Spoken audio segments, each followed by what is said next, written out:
Royal men's and footwear शाखा क्रमांक 188चा भव्य उद्घाटन समारंभ वसमत शहरातील देशपांडे कॉम्प्लेक्स पेट्रोल पंपाच्या बाजूस पोलीस क्वार्टर रोड वसमत येथे दिनांक 11 ऑगस्ट 2026 मंगळवार रोजी संपन्न झाला। यावेळी प्रमुख उपस्थिती म्हणून अभिदादा गायकवाड, भास्कर सूर्यवंशी पाटील, कैलास फेगडे पाटील यांच्यासह हजारो युवक उपस्थित होते। सह्याद्री समाजाच्या वतीने घेतलेल्या अवतरणार्थ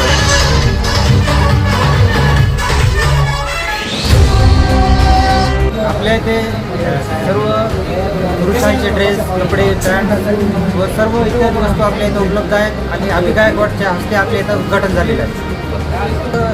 क्वालिटी राहील एवढं शाखा क्रमांक आहे आपल्या ऑल महाराष्ट्रामध्ये। रॉयल म्हटलं की अभिदादा गायकवाड यांच्या नेतृत्वाने चालणारी आपली शाखा ऑल महाराष्ट्रात इंडियामध्ये ओळखली जाणारी आपली 188वी शाखा आहे। आपल्या या शाखेला आशीर्वाद द्यावा, सर्वांनी एकदा येऊन भेटावे रॉयल मेन्स मध्ये आणि इथली क्वालिटी पाहून घ्या। धन्यवाद। ॲड्रेस सांग। देशपांडे कॉम्प्लेक्स पेट्रोल पंपाच्या बाजूला पोलीस क्वार्टर रोडवर आहे वसमत। हो। जय शिवराय। आपण छत्रपती शिवाजी महाराजांच्या पदस्पर्शाने पावन झालेल्या भूमीत आज मी तुमच्या गावात आलेलो आहे। भरपूर प्रेम आहे तुमचं माझ्यावर। आज पाहिलं समोर मी पुण्याचा इथून जवळजवळ 400-450 किलोमीटर लांब आलो, तरी पण तुमचं इतकं प्रेम खरंच हे पाहून मन भरून आलेलं आहे।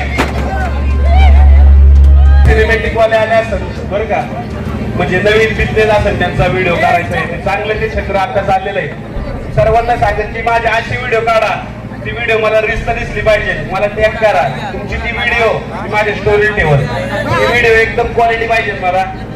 तर मित्रांनो, माझी सुरुवात पण तुमच्यासारखीच एक शून्यापासून सुरुवात केलेली आहे आपण या व्यवसायाची।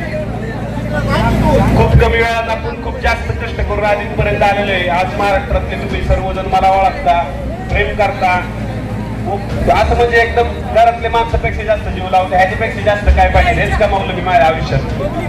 सर्वांना एकच सांगेन मित्रांनो, आज हा माझा रॉयल व्यवसाय आहे। तुम्ही स्वतःचा काहीतरी व्यवसाय डेव्हलप करा, वेगवेगळ्या क्षेत्रात पडा। आज आपण इथं कपड्याच्या व्यवसायात आहे, पण तुम्ही वेगवेगळ्या क्षेत्रात नाव करा।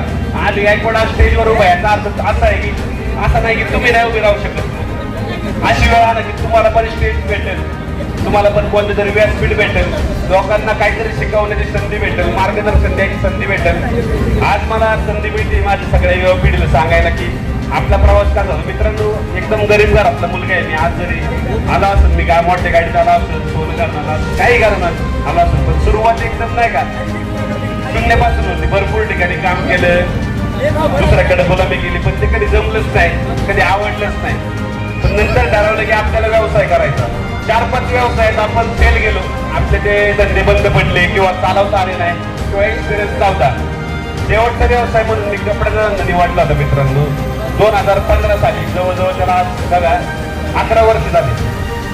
11 वर्ष आधी मी विचार केला होता की आपल्याला दुकान टाकायचं कपड्याचे, लोकांपर्यंत कपडे पोहोचवायचे आपले।